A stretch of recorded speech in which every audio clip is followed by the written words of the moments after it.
Welcome to the Dance Centre podcast.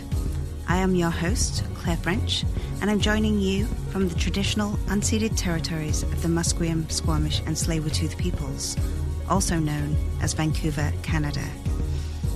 I'll be talking to dancers, choreographers and other members of the dance world here on the West Coast to find out more about their creative work and practices and to discuss what it means to us to be dance professionals today. Thanks for joining us.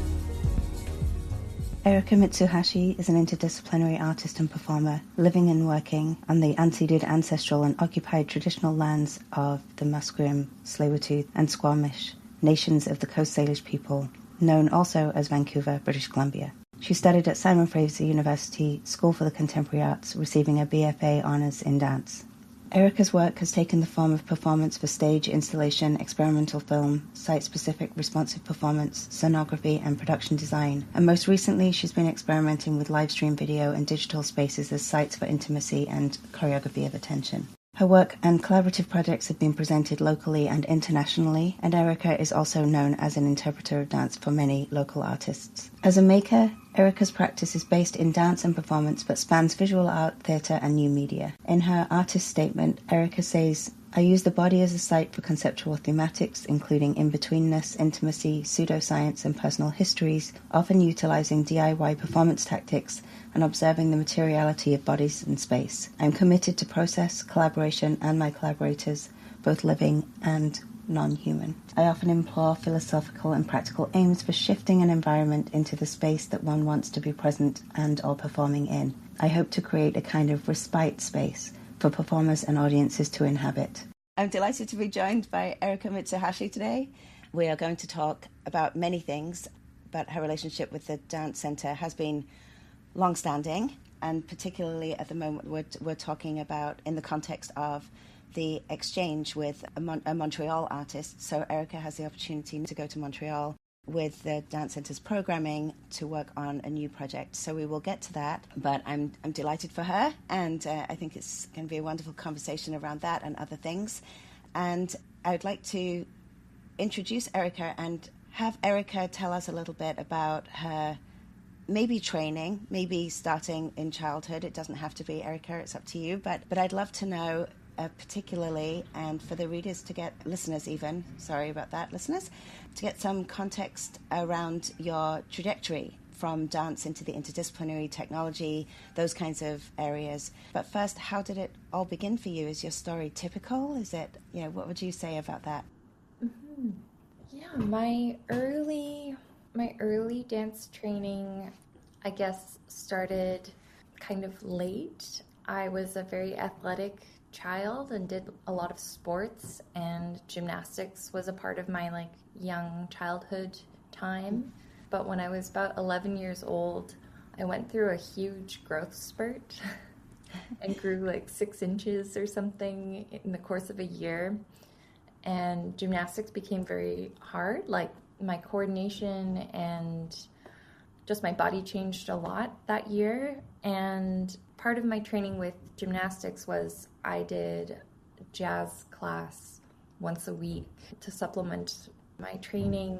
And I just told my parents that I wanted to do dance and I wanted to do jazz and I didn't want to do gym anymore.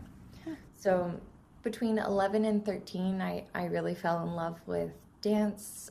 I moved to a competitive studio in Richmond, and I did lots of different kinds of training as a young person. And then I went to Simon Fraser University, and that's where I feel like I got the bulk of my really professional training in modern and contemporary dance. I feel like that's also a second stage, or there have been multiple stages in my life of committing again to dance. Mm-hmm. And I feel like university was okay, I'm invested in this, I love it, I'm so curious about it, I want to deepen it, it's what I want to spend most of my days thinking about doing. But I came into the Simon Fraser program feeling like I had a lot of technical growth to do, and I did it, I think. And then there was a second thing that happened after university where I continued to seek out training. I went to New York and I studied at Perry Dance in New York and did like a 3-month intensive training program there. A couple years after that, I think I did like workshops that were available in Vancouver. I did the EDAM scholarship. And then in 2018, I think, or 2019, I did the New Aesthetics intensive, which is intended for like people entering into mid-career, emerging to mid-career artists with theater replacement. So I feel like my training, I feel like I'll always be a student. I'll always want to continue developing my dance practice, and I don't think my like learning journey has stopped, but that was kind of my trajectory in terms of like institutional training.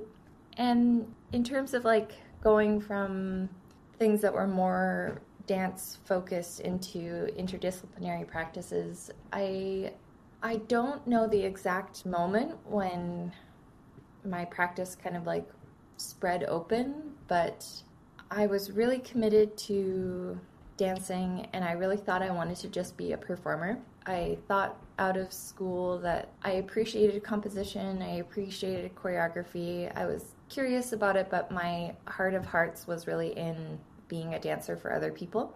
And that kind of shifted in my like mid-20s, and I feel like it was kind of a mix of out of necessity for myself, like wanting to still perform, wanting to still have opportunities to have dance be a big part of my life and be my career, and for the jobs I did to make money, for that to be the like supplementary part of my life. So I started making, or like really thinking about making opportunities for myself, and then I started like really trying it out, I guess. And once I started doing that, I realized pretty quickly that I just wanted to make it happen, even, or like I wanted to make visions happen even if I didn't have the full skill set yet. So early collaborations with one of my longtime collaborators, Alexa Martin, we started working on just making a thing, and we would meet once a week on Sundays at the Hop-Op Shop, and we would try things out and play, and we were kind of like not exactly sure what the final thing was going to be for a while, and then we got an opportunity to present something, and it gave us the like fire under our butts to shape it into something. And I was like, maybe there's a projection element, and maybe we just like get a projector and we just try it out. And I feel like it was a real spirit of let's just find a way, even if it's lo-fi, even if it's very DIY, like let's just make it, let's just try it. And we were pretty scrappy, and I was very pleased with how it turned out, and then kind of started to feel like, okay, there are these other things that I've been really interested in that aren't just the dance, all the other materials that go into a performance that I'm so excited by. So then I just started following my nose, and I did a combination of like some professional development things to get more technical skills with projection design. And then I've had just a continuously emerging material practice, like a visual art practice, that I just feel like it will always be there. And sometimes it makes its way into performance that I'm working on. Sometimes it's more in the realm of craft and small things. Sometimes it looks like sewing. Sometimes it's really like parallel to my art practice, and sometimes it really is just like, okay, I have a vision for a thing, either I'm going to try to make it, or I'm going to use found objects, or I'm going to hire someone as a collaborator to like have a material component to the work that I make. So It feels like pretty much once I started really making choreography and like placing my focus on making rather than being an interpreter for other people, it's just kind of always been there. And it feels like a like delightful part of my practice that I feel very. I heard someone say that they were like disciplinary nomadic, and I Oh, feel yeah. like I have adopted that. Yeah, that's beautiful. I think it was Dan O'Shea, Oh, someone I okay. worked with, a Yeah. collaborator of mine and a great friend. But when I heard that, I was like, yeah, just kind of like poking around. Everything still kind of always comes back to the body and always comes back to dance and moving. And I feel like that is the like returning point to these Yeah. projects of mine. And the nomad, like, Mm-hmm. and the body is the nomad traveling to all of these different disciplines, almost, in a sense. Mm-hmm. I really appreciate the way that you've just articulated all of that, because at the core, I think, and there are lots of there'll be parallels for people and there are parallels for me in terms of a trajectory and how continually thinking about what your relationship is to the discipline and continually thinking about who you are as an artist, like, and paying attention to your visions, if you like, helps on the journey of being able to stay creative and curious, but also to keep allowing the dance itself to change, like, and the relationship you have to dance to change, which I think is extremely healthy and mature. And from the way you've described your trajectory, I feel like this happened for me too, going very much from scheduled to the hilt. Like, even at university, you turn up for a class because it's scheduled, or you chose a class, and so you turn up for that class at a certain time. And then you move to a self-timing. You move to actually finding opportunity and self-managing your own time and your own experiences. And then there's a process of self-teaching, right? And then I love that you said, I did it. I had to experience, I think you said something like, I had to experience some growth, like I had to grow, and I did it.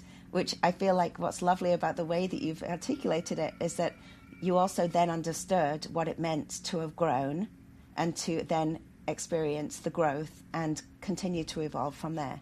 So kudos to you for that. But I also love that I feel like you've talked about thinking about work, thinking about your career, thinking about dance, thinking about the vision, thinking about who you work with. And I really do see you as a thinker. Like, I do. You're a thinking dancer. You're a thinking creator.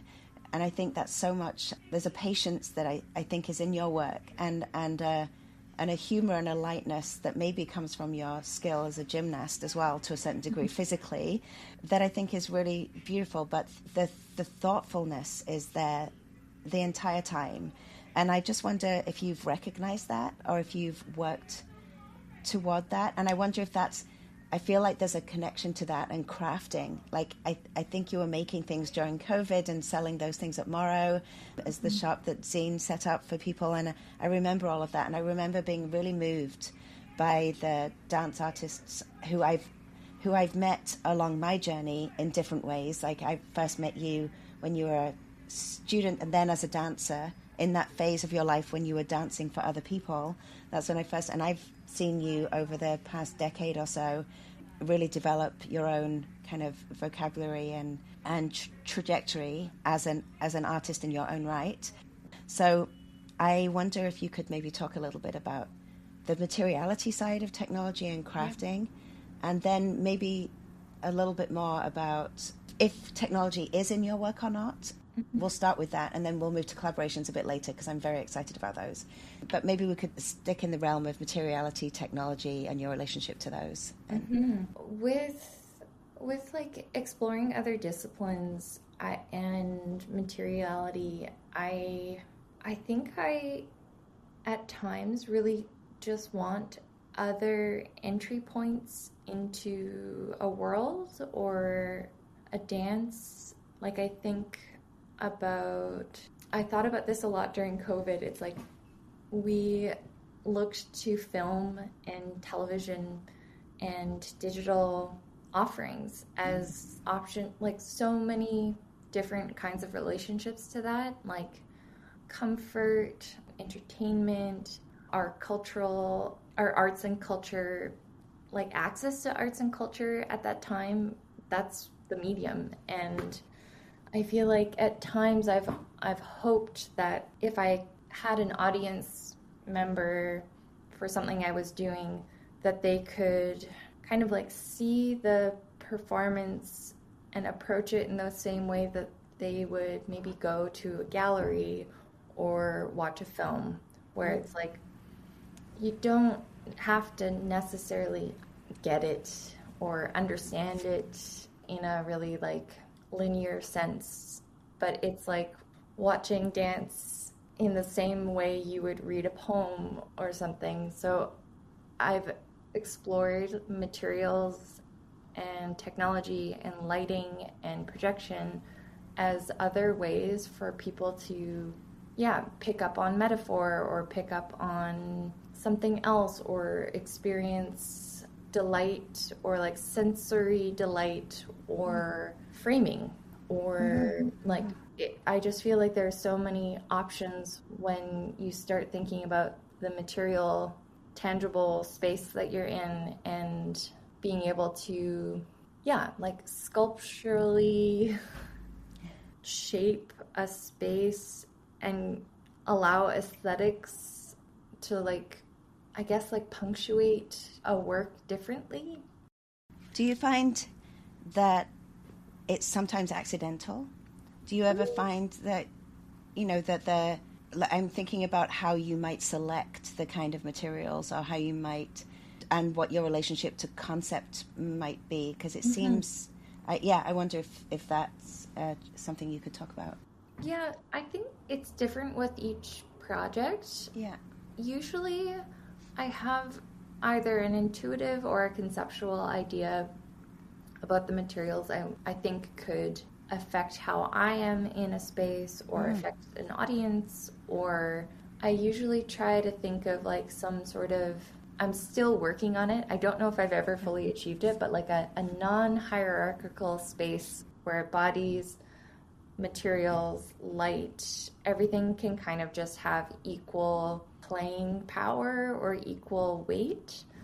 And I think it'll be maybe a lifelong career, like scratching away at it for forever possibly, but like I think that tension between seeing a human form and having these other materials, either sculptural or lighting or video, and having to choose how I see them and like the relational questions it brings up, or like, am I always going to kind of privilege the body accidentally? I think it does something to time to allow people the time and space to then move away from the body or a figure with a face and like see other things and let their attention change in watching something and come back to the body. Yeah.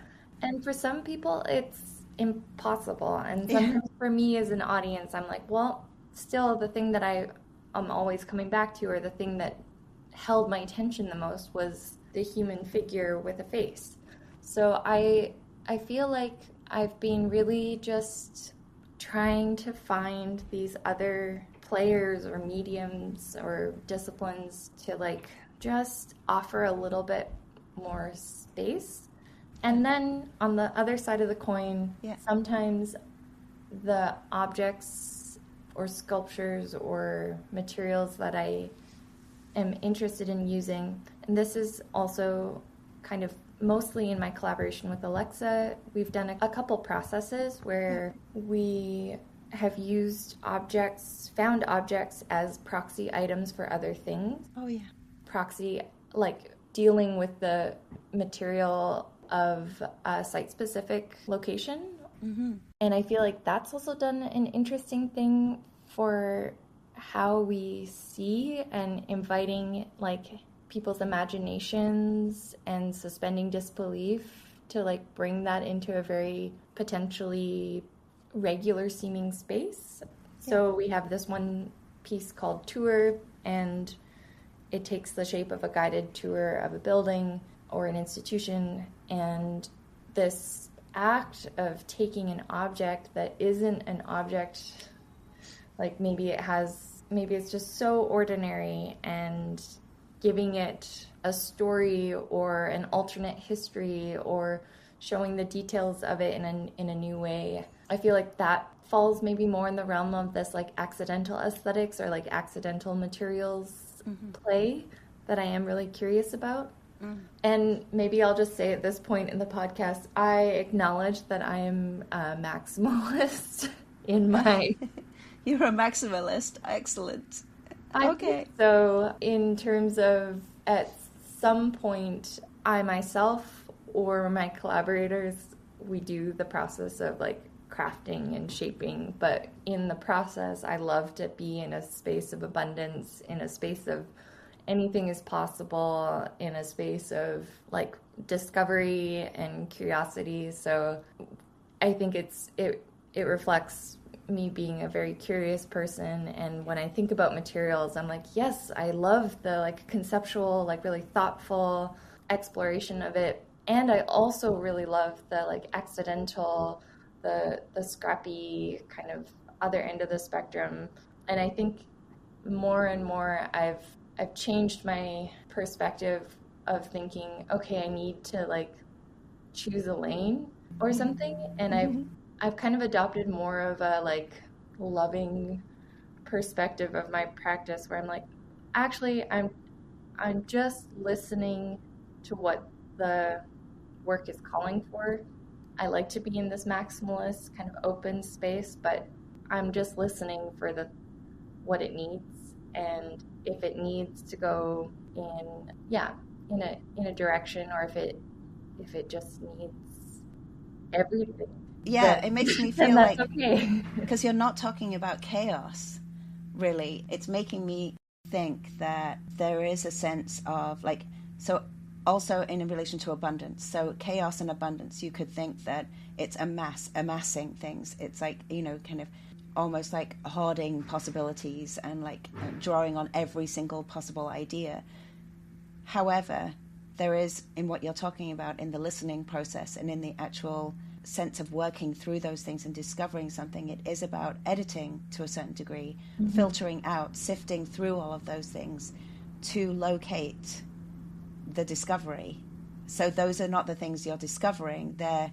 You're almost like you're unearthing a discovery in that place of abundance and that place of, maximalism, which I think is really beautiful. I think that's how it connects too, because I don't, when we see your work, it's never chaotic. It's always, not to say that it couldn't be in the future, and you may go there, but I always feel like it's extremely considered and crafted, and you're giving us a lane. The process may not be there, but by the time we see, a project of yours, we know the lane. So yeah, again, like wonderful process you go through from the way you're talking there. But I'd love to hear a little bit more about your collaborations with Francesca Fruas and with Here for Now, and a little bit about how that is going and some of the projects you've done and some of the processes, your collaborative processes there. And maybe do you find that the work is different in those groups? And also, partly I'd like you to address it, because I do feel like the way that you write about those things and the way you all write about it and have described Here for Now, it feels quite important that you work with friends.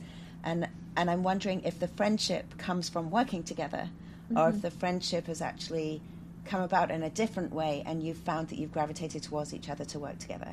I think this is it's an interesting, sometimes it's happenstance, right? It might be hard for you to articulate, but I do think it makes a difference, and I do think it's part of every dancer's, long-term dancer who has a career in dance. I do think it's part of a trajectory, and I wonder, could we maybe talk a little bit about the collaborations? Yeah, I feel like over the course of my professional career in dance, any collaboration, the like really meaningful collaborations in my life started with the friendship first and then making work together after. I'll also mention a part of my like dear development as an artist was collaboration with Felicia Lau and Michaela Patterson O'Brien. We used to be a collective called Farouche, and I feel like I just want to mention them as dear friends and part of all of the learning around collaboration and meaningful collaboration in my career. Wonderful. That's where I met you. I think that's how I officially met you. Yeah. When you all came into the project CPR thing for that one project, which is really wonderful. So yeah, great. And then I work with Francesca, and I also work with Alexa in separate collaborations, but also in kind of overlapping constellations. And then Here for Now is kind of like an interesting part of my artistic practice that's more facilitation, producing, curation, kind of like a pretty like holistic, like we do everything to make these performances happen. And even newer part of Here for Now is we took over Boombox, which is a shipping container that acts as an event space, a rehearsal space, and it was formerly run by 3 dancers, Diego, Katie, and Ileana, and we've been the new parents. The Here for Now collective has been the new parents of Boombox for about coming up on a year and a half, maybe just under 2 years. Mm-hmm. And that's been a really beautiful new part of my practice as well. And I guess that's a space where I really get to think about and experience sight. It's a shipping container. It's 51 feet. It has like a really strong perspective and distance in the box. It also is like a womb. It's also like kind of a beautiful, intimate space that artists get to make work in. And I think it almost provides, it does provide a creative constraint to artists. Yeah. And it ends up being the like curatorial guiding principle. I feel like we're pretty hands-off with artists, that we basically invite artists that we're really excited about, curious about their practices. We usually encourage folks to come to a show at Boombox before conceiving of something in the box. Mm-hmm. And it ends up just being the thing that curates the evening. Like, people inevitably feel or draw some sort of connection. We usually do a mixed bill of 2 to 3 artists. In rare circumstances, we've done full-length, like, solo shows. But yeah, it's the beautiful kind of like golden thread that ties things together. And there's like a really beautiful community of people who are excited about Boombox, who are dance adjacent or in other disciplines. And we've had some folks in music do some work in there, and it's such an interesting, the resonance in there sonically is super interesting. We've had some folks kind of anticipate it to sound really metallic or tinny, and then they get in there and the wood floor actually absorbs a lot of sound, and it can be quite full in a beautiful way in there. Mm-hmm. So that's kind of like a newish part of my practice. And the Here for Now group, we're all artists, and all dance makers in our own right, and are kind of doing this beautiful thing where we all have these skills in terms of production and curation from our independent dance careers, and can kind of like turn them towards this beautiful space. Do you as a collective work in there? Like, are you purposefully not doing that to keep it separate, or would you do that as a Here for Now collective, put your own work in there? As a collective, we actually don't make artistic work together. Yeah, it's interesting. So we've had individual folks present their own things, and we're very like mindful and want to like prioritize other folks in the community, but we each make work, and we've had Kira present work in there, and Francesca presented some work in there in the summer, early summer.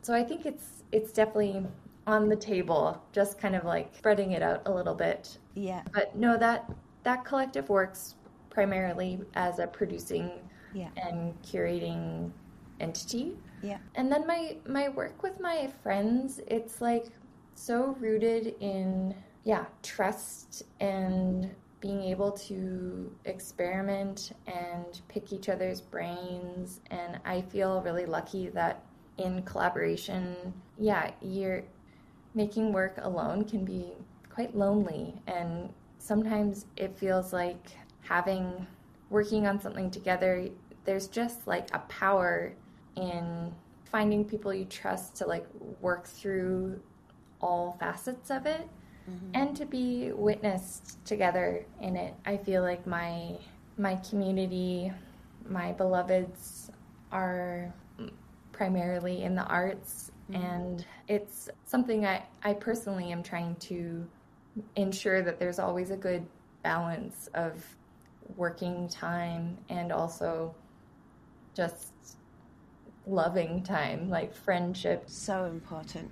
Outside of it. And it's navigated in different ways, but I feel really, really lucky and honored that a lot of my life gets to be kind of wrapped up in both worlds, and that both worlds are kind of overlapping in the Venn diagram of my life. But I want to like make a nice little tie back to the thinking and thinking about art and thinking about dance.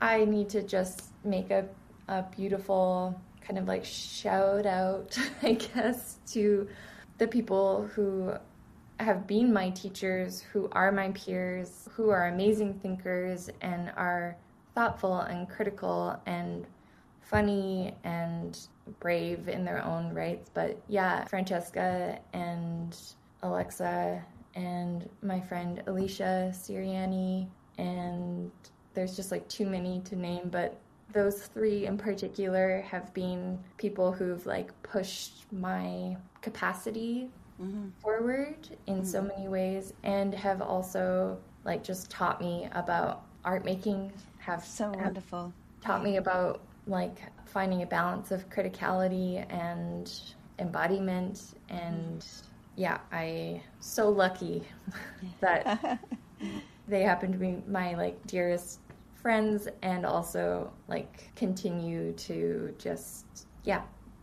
teach me in life and in art about how to be, and I feel like I'm to be right and to be. I feel like sometimes when I'm in the studio alone, which I'm doing a bit more these days, other people are with me, and my time now, I do not feel like I'm in the studio alone, and I'm really grateful for that, because I feel like I'm accessing so many different people and experiences and life things that when I leave the studio, it doesn't feel anticlimactic, or even when a process is over, I don't feel like there's something about it feeding me and it being nourishing these days that is a really wonderful experience for me. And I think we go in and out of that in our careers in terms of, like what we expect from a studio time, or from a process, or from a project. But I'm extremely grateful for that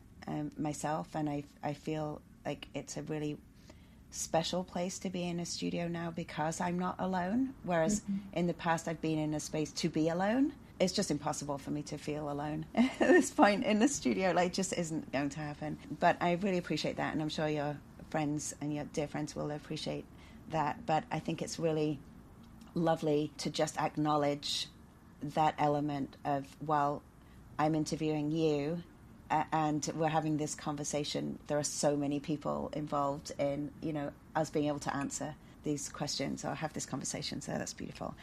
It feels a little bit like that space, Boombox, has something to do with, because of its dimensions, with a kind of screen, or like there's a kind of operation, a technology at play, because it's asking the audience and the performers to work in different dimensions to a usual like studio space or a theater space. Mm-hmm. And for me, it's kind of like a space between a TV screen and a, you know, like in a film and a visual art presentation and a stage performance that is a really lovely kind of alternative and made possible because of our progressions that we've made in life and just in society to a certain degree, but then to present it in such a space is also kind of a little bit of a political or socio-political statement. There's an economic element around it about using that space.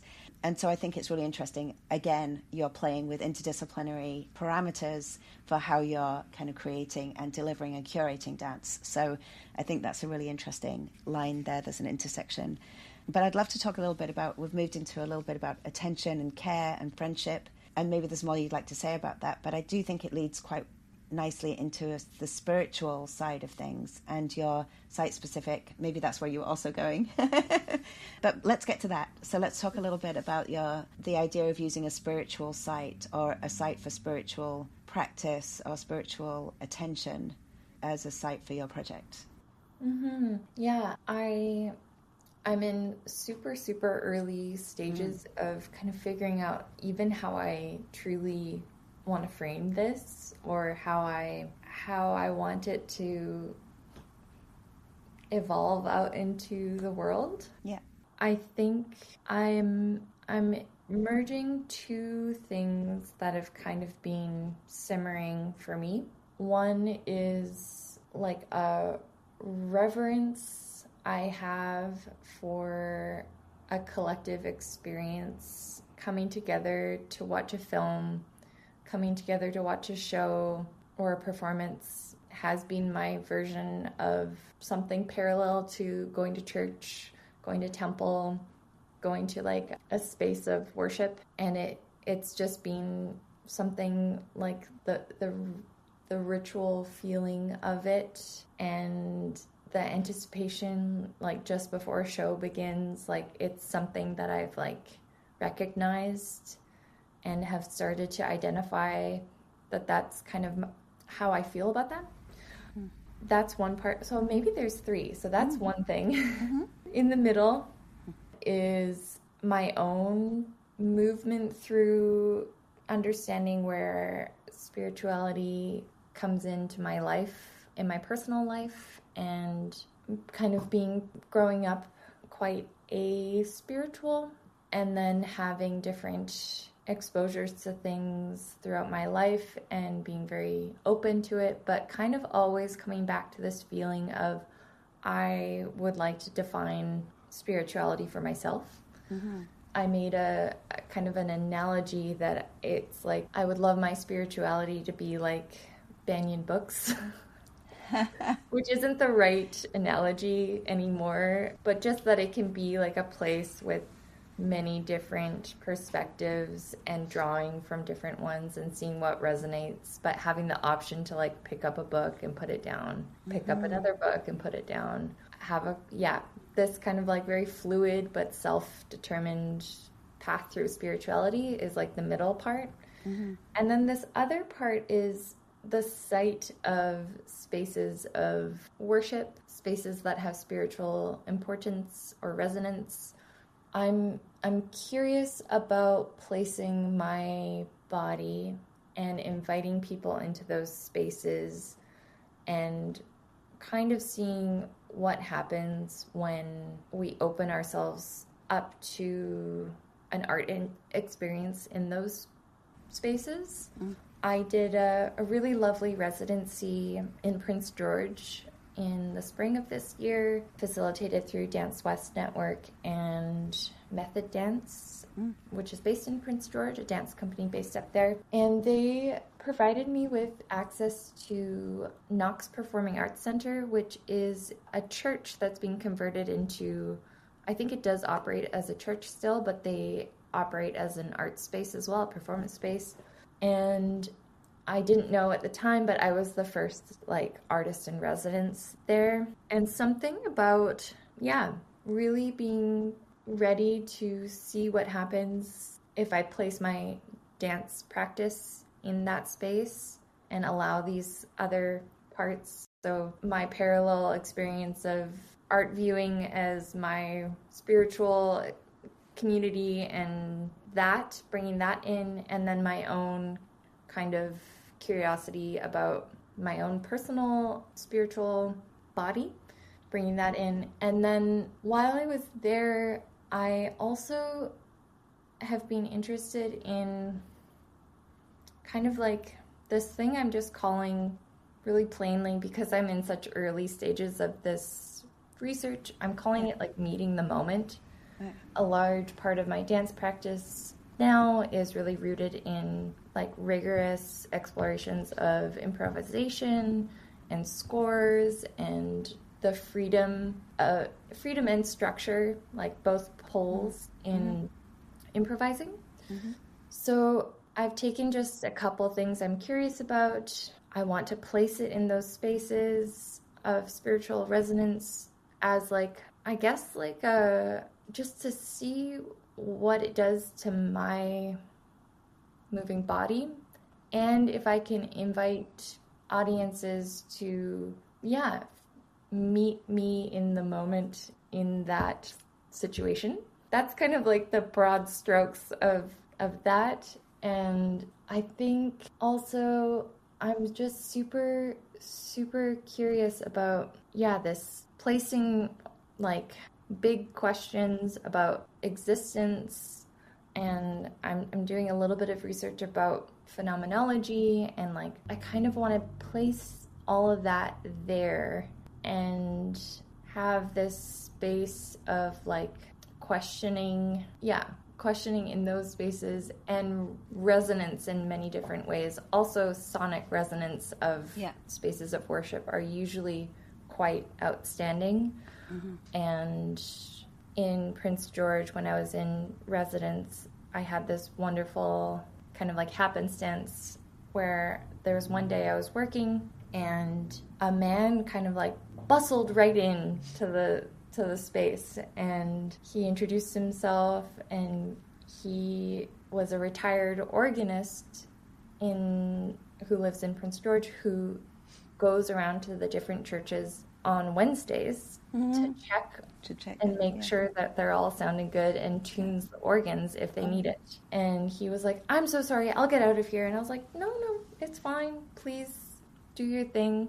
And he's like, "Okay, well, I usually just play for like an hour and just like make sure everything's sounding good, but I'll do it quickly and I'll get out of here." I was like, "Really? No problem. I'm just down here. I'm working." And he started playing the organ and just improvising on the organ, and I was like, if I wasn't open to this interaction or this thing happening, if I didn't kind of like meet this moment, I don't know what would have happened. And that's kind of like early research into these spaces has me really thinking about, okay, what is a sonic resonance that can like bring us really into the present?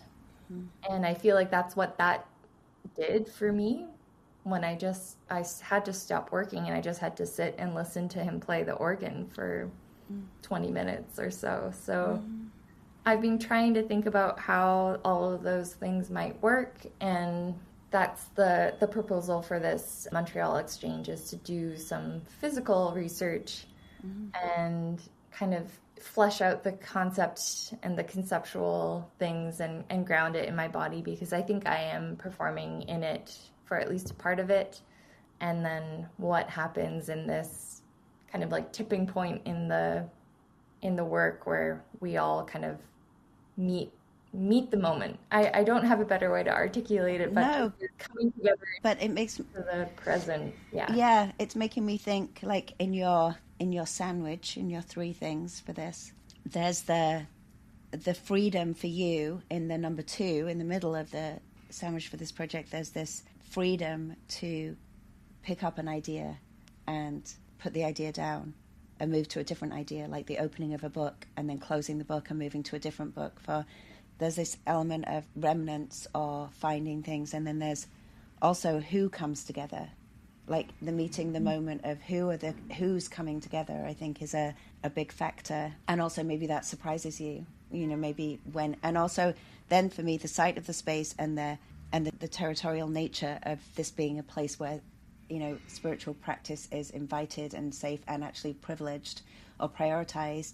Because it's a territory, there's an element for me about what is spiritual that's happening in there and what else is happening in that space. Mm-hmm. So, there's an element of the site itself as a choice. Is whatever happens in that space a spiritual thing or not? Like your conversation with the man, mm-hmm. as opposed to the experience of listening to the organ being played, the sonic resonance of, so I think that's a really interesting thing. And then whether the spiritual is what's happening to you as the performer, or whether the space itself allows for, like, it's the abundance thing again, isn't it, really? It's like all of these things that can happen in there. I think it's a really exciting premise, but I'm interested in whether the site is a part of the concept. Like, you won't know until, you get there I was thinking of one of the spaces in Montreal where Moment Factory overtook the cathedral, mm-hmm. and they put on a massive interdisciplinary, like, technology show in the cathedral, and it was mm-hmm. really it was a bit kind of incongruous for me a little bit for a while, and then it wasn't, but mm-hmm. to walk into that space and have that be the thing that felt a little bit like cheating, mm-hmm. but a little bit more like, so I find that interesting.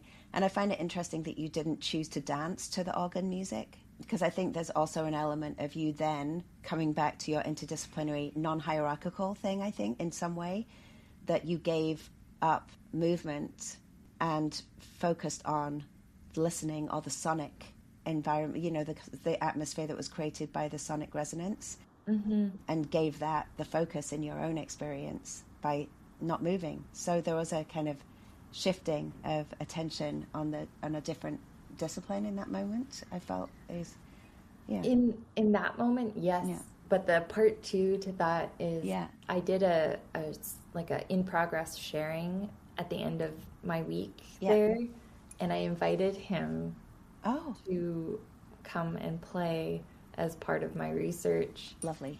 And he was very shy, and I wasn't even sure if he was going to come.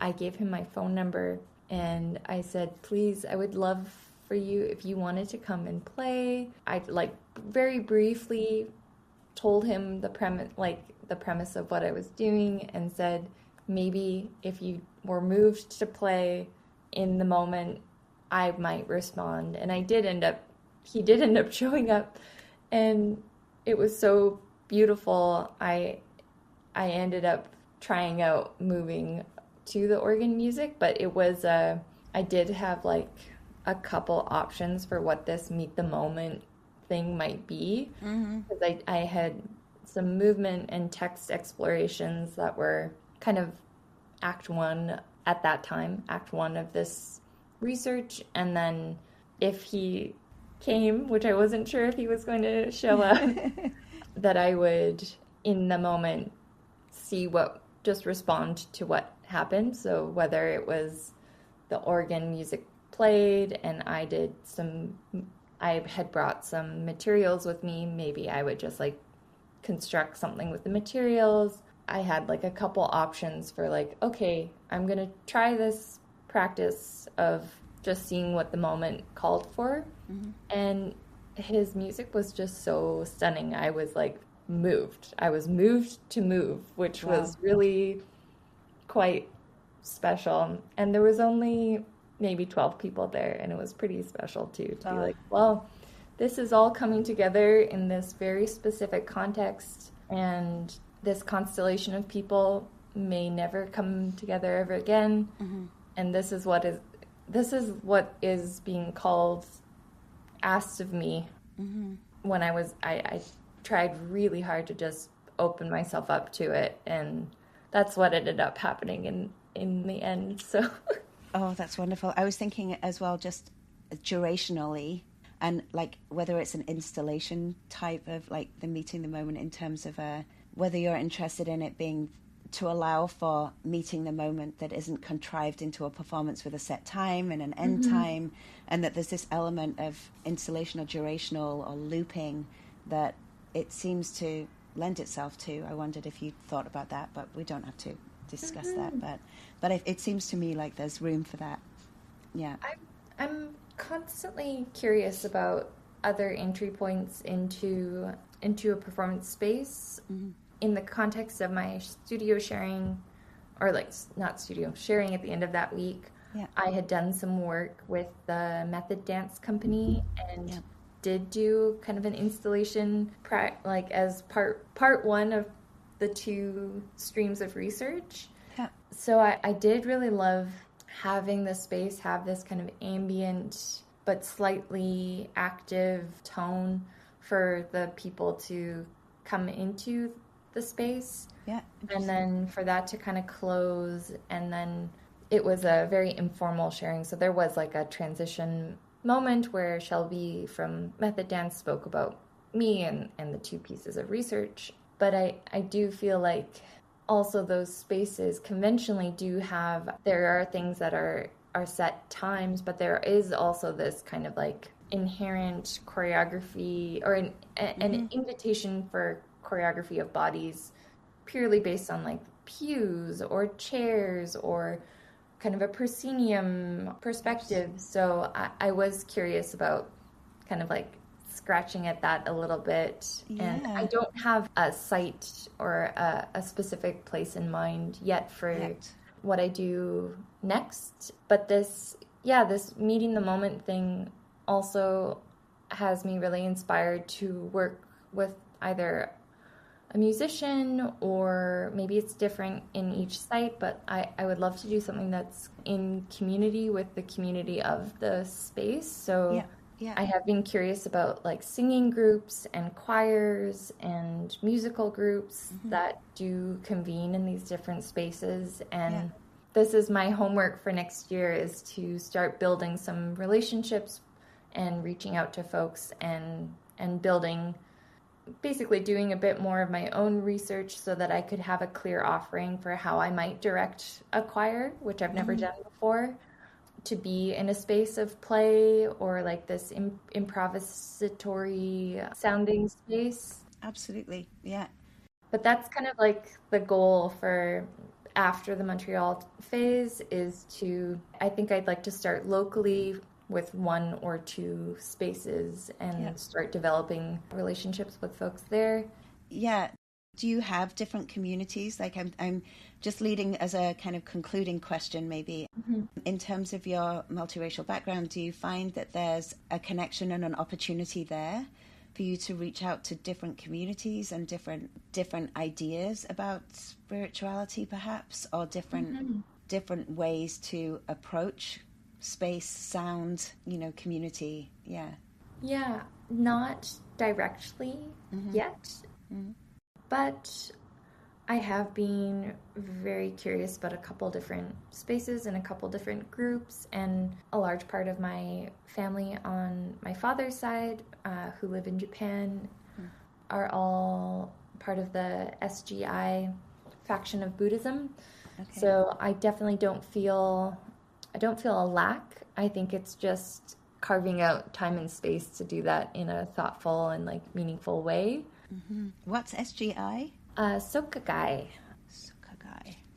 Yeah, and my lovely grandmother, just before COVID, was in the process of immigrating to Canada, but then as COVID started, she wanted to be in Japan, where it was a little bit easier for her to be mobile and doing those things. But familiar, yeah. She was very involved in community groups here, and I think it's a balance of, for me, it feels like a balance of reaching out to folks and also being ready for no's or being ready for hesitation, especially as I propose things that are perhaps outside of people's comfort zones. And I've been really curious about working with, different communities and working with people who maybe don't have professional dance practices. Oh, that's so beautiful, Erika. The being ready for no's, being ready for hesitation. Oh, I think that's absolutely stunning. Just like it sets up a whole different relationship to preparedness, to approaching people to invitation not being something that you can necessarily take for granted, like that. I think that's a beautiful part of practice.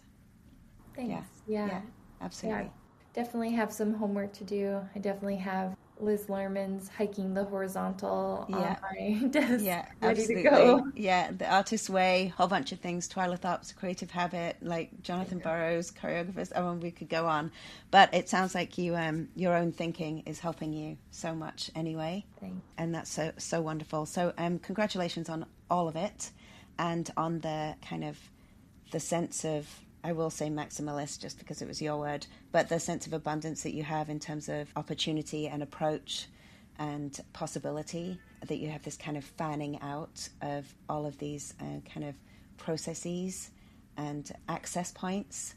It's just truly beautiful and so wonderful to talk with you. Thank you for taking the time, and wish you the best of luck with everything. I know there's more we could talk about. We'll save it for another time. Great. Thank you. Thank you. Thank you so much. Enjoy Montreal.